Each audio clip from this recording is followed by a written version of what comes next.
Ni studio ang Jonali Bosmotari. Guwahati Nagarmayaw Pin sase Boro Siklani Ziu Koha. Udalguri ni Susmita Bosmotari ni sama nang Tawai Ziu Koha.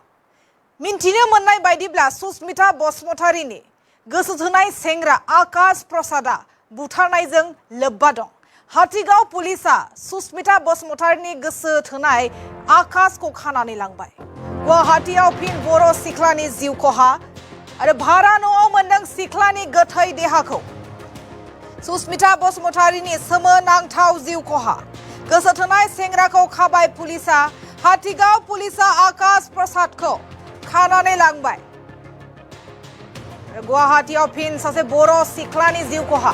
Bhara no'aw Boro siklani gathai deha mandengman. Susmita Bosmotari ni sama nangtau ziu koha. Guwahatiyaw be sama nangtau butarnai jathaya serangau phidong.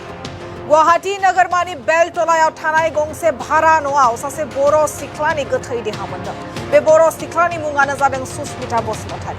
Susmitaya Udalgurini honna mintine monnai jadeng.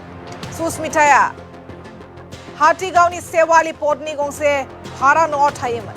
Nokhorni dabi baidibla horaw goso thonai sengra Akas Prasadjong dongman Susmitaya.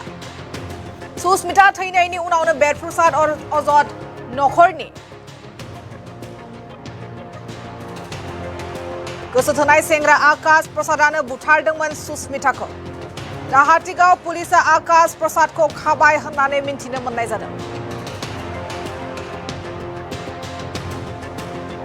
Hatigau pulisa Akas Prasad Susmitani gesuthonai sengra ko khanane langbai. Khaurang monnai baidibla Susmitaya thainaini sigang gaवनि bidako video call खालामदोंमोन आरो बे video callआव Akas Prasada bhara rumaव Susmitajों लोगोसे दंफायोमोन.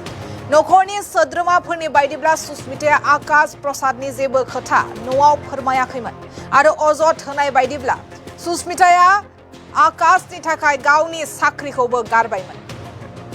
सुस्मिताया गोलाव समनिफ्राय गुवाहाटीआव खामानि मावबोगासिनो होनना मिथिनो मोननाय जादों।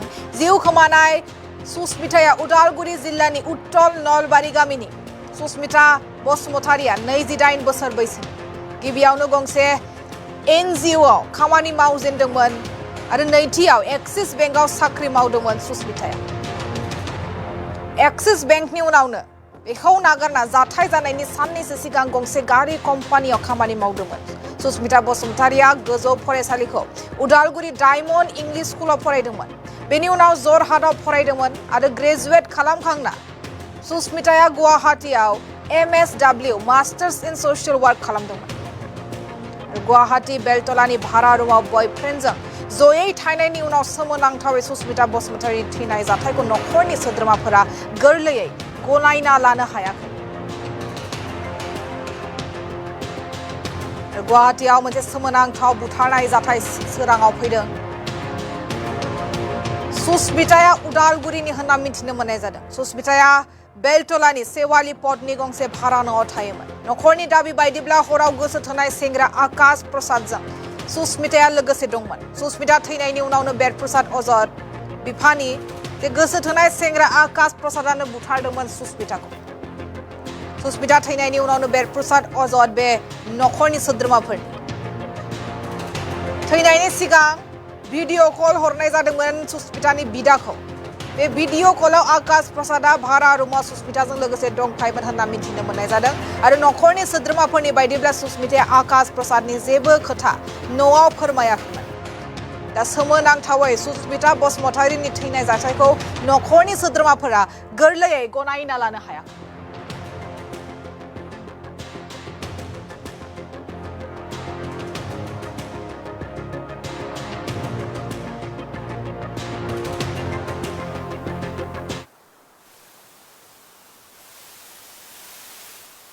जाथाया थांनाय मोना मंगलबार मोनानि समाव जादों। मैया प्राय 1टासोआवहाय खबर सफायदों जे गुवाहाटीयाव थानाय जितु बिनि बिनानावबो दंखायो बियो खबर हरदों जे बिब'आ बेबायदि न' सिङावहाय दरजा फांनानै दोङो आरो बेखौ बुखावनानैसो जेनेबा हाबनो हादों आरो बेवहाय बेबायदि गोथै सहखौ फासि नांनाय बायदि जानानै बोखांनो हादों बा नुनो मोन्दों होननानै आरो बेबायदिनो जोङो न'निफ्राय तारातारि मानसि लानानै बेबायदि बिफा बिमादै बिमानै बेफोरबायदिया थांबाय आरो बेबायदिनो थानायाव बेबायदि बडिखौ लांनानै दोनहैनाय जाबाय आरो बिनि उनाव बेबायदि FIRबो होनाय जादों खोनानाय मथेब्ला जोंथ' नुवाखै सासे सेंग्रा दोङोमोन मोजां मोननाय बे आकाश प्रसाद ना मा बेबायदि जों बेबायदि सन्देह खालामदों आरो बे गुबुनफोरनिफ्राय खोनानाय बादिब्ला दा बेबो मोनाव दंफायोमोन दसे समबाबो बिदिनो मिथिना मोननाय जादों दा बिनि उनाव मा जाखो जों डिटेल्स मिथिजोबाखै FIR होनाय जाबाय दायो गुवाहाटियाव खोनानाय मथेब्ला बे साननैसोनि सिगाङावसो रिजाइन होबायमोन होननाय खोनादों बे मोनसे गारि कम्पानियावहाय बेबायदि मा मावोमोनथाय जोंबो डिटेल्स मिथियाखै आरो सिगाङाव बेबायदिनो NGOआवबो मावदोंमोन MSW खालामखांनायनि उनाव NGO मावबाय खैथामान बोसोर बिनि उनाव एक्सिस बेंकआवबो फ्राय बिदिनो बोसोरसे बा बोसोरनैफोरबायदि मावदों आरो बिनि उनाव गुवाहाटियाव थानाया बियो बे MSW खालामनायनिफ्रायनो बेयावनो थाबाय थादों आरो फ्राय 5-6 बोसोराथ' जाबाय खमावनो पस्टमर्टम दासिमबो जाथ'वाखै दा पस्टमर्टम खालामनायनि रेडि खालामबाय थादों दायो जोङो नागिरदों दा जों मिथिस'वा माबायदि जादों घटनाया खिन्थु जोङो न्याय नागिरदों जाहा सन्देह दङ बेबाबो माबा मोनसे फिजिकेलि नङाबा मेन्टेलि बेबायदि खालामनायनि जाहोनावनो बेबायदि जाथाया जादों होनना जों सानदों आरो बे समाव जोंथ' जेनेबा दायो मिथिला खिन्थु बिनि जों फंबायनिफ्राय गम मोनदों बे 10थासोहालागै मोनाव बे बयफ्रेन्डआ बिजों दङमोन आरो भिडिअ कलबो खालामनायमोन बिसोरो बे नोंथाङा मा जायो सुसमितानि आं बिमादै जायो आरो सासे बिमादैजों खालामदोंमोन आरो फनखौ आंनि फंबायजों खालामदोंमोन आरो बे समाव बै सेंग्राखौबो नुदों बे समाव नुदों नोंथांमोना माने बेनिखायनो सन्देह खालामदों आरो बे समहालागै दङमोनब्ला बेनो माबा मोनसे खालामदोंबो जानो हागौ बेखौ जों डिटेल्स मिथिया खिन्थु खोनायोमोन आरो आवगायाव बे माबायावहाय ख्रिस्टमास समाव फैदोंमोनथ' न'आव बे नङा बे माबाया सुसमिताया न'आव फैनायाव बिदों नांलायनाय बिदि खोनादों आरो जोङो खिन्थु एक्जेक्ट जों बुंनो हाला खोब समाव बिदोंमोन नांलायनाय फनफोराव नांलायनाय खोनायोमोन आरो माब्लाबा आं बेबायदि डिटेल्स मोनथियाखै दायो जेबो मोनाखै आरो थारमाने जों बेयाव इसोरो बिजि जानायखाय फनबो बारा माबा खालामथ'वाखै आरो गोथै सहआ फ्राय दायो पस्टमर्टम खालामनायनि उनाव फ्राय 3ता-4तासोआवसो सफैगोन बिदि মোৰ নাতিনীটো মানে ইয়াত গুৱাহাটীত থাকি পেলাই এই কিবা প্ৰাইভেটত কোম্পানীত কাম কৰিছিল এতিয়া সেইটো কৰাৰ পিছত আৰু আমিতো আৰু নাজানো দূৰত থকা মানুহ এইটো আৰু নিজে চুইচাইড হৈ পেলাই মৰিলে গম পালোঁ নিজে চুইচাইড কৰিছে না বেলেগে কৰিছে আমি নাজানো আৰু সেইটোৱে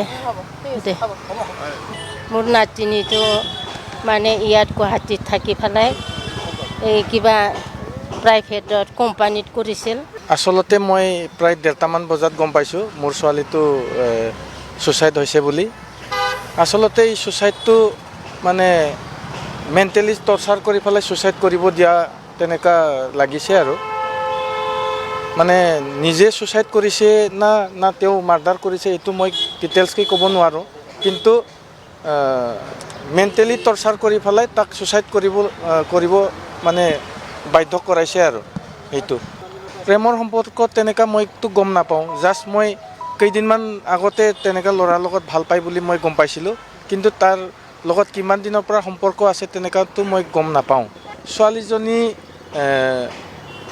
এটা শ্ব'ৰুমত কাম কৰিছিলে এনে গুৱাহাটী তাই থকাটো অনুমান 4 বছৰমান হৈছে 4 বছৰমান হৈছে গুৱাহাটীতে থাকে আৰু তাৰপিছত মানে ঘৰত কেতিয়াবা মাজে মাতিলে যায় হয় ল'ৰাটোৰ নামটো কি বুলি ক'লে আপুনি ল'ৰাটোৰ নামটো আকাশ প্ৰসাদ হয়, বিহাৰী মানুহ। আজিলৈকে তেনেকুৱা ভাল পায় বুলি মোক আজিলৈকে জনোৱা নাই। ঘৰৰ মানুহবিলাক কোৱা মতে বহুত দিনৰ পৰা মানে তাৰ লগত কাজিয়া মানে হৈ আছিলে। হয়, মানসিক অশান্তি কৰি পেলাই মানে মেণ্টেলটো হেৰেছমেণ্ট কৰি থাকে। হয়, এতিয়া মই গম পালোঁ আহিখিনি মানে ৰাতিত খুব কাজিয়া হৈছিলে। কাজিয়া হোৱাৰ পিছত মানে ৰাতিত ছুইচাইড হৈ থাকিল বুলি মানে পিছদিনা গম পালোঁ আৰু। ৰুমত তেনেকুৱা একেলগে নাথাকে। হয়, মই FIR দিছোঁ ল'ৰাৰ ওপৰত। FIR এতিয়া চলি আছে। ল'ৰাজনক বৰ্তমান এৰেষ্ট কৰিছে। মেণ্টেলি টৰ্চাৰ কৰি পেলাই মাৰ্ডাৰ কৰা বুলি মই গম পাইছোঁ আৰু জানিছোঁ। ছোৱালীৰ লগততো আমাৰ ৰিলেশ্যন তেনেকুৱা মানে ঘৰৰ পৰিয়ালবিলাক মানে কথা পাতি থাকে। মোৰ ল'ৰা কথা পাতি থাকে, ছোৱালীবিলাক কথা পাতি থাকে, সৰু ছোৱালী আছে আৰু ঘৰৰ গোটেই মানে পৰিয়ালে প্ৰায় কথা পাতি থাকে ডেইলি। হয়, মোৰ যোৰহাটত ফেমিলি আছে। যোৰহাটৰ মোৰ পেহী আছে। পেহীৰ ল'ৰাক মানে ভিডিঅ' কল কৰিছিলে। মোক সৰু ছোৱালী 1:30 বজাত ফোন কৰি এইখিনি জনাইছে আৰু। আচলতে সৰু ছোৱালীও গুৱাহাটীতে থাকে, কিন্তু বেলেগ ৰুমত থাকে। সুস্মিতা অকলে থাকে। লগত এজনী ছোৱালী আছে, সেইজনী মানে সেইদিনাখন নাছিলে। আচলতে মই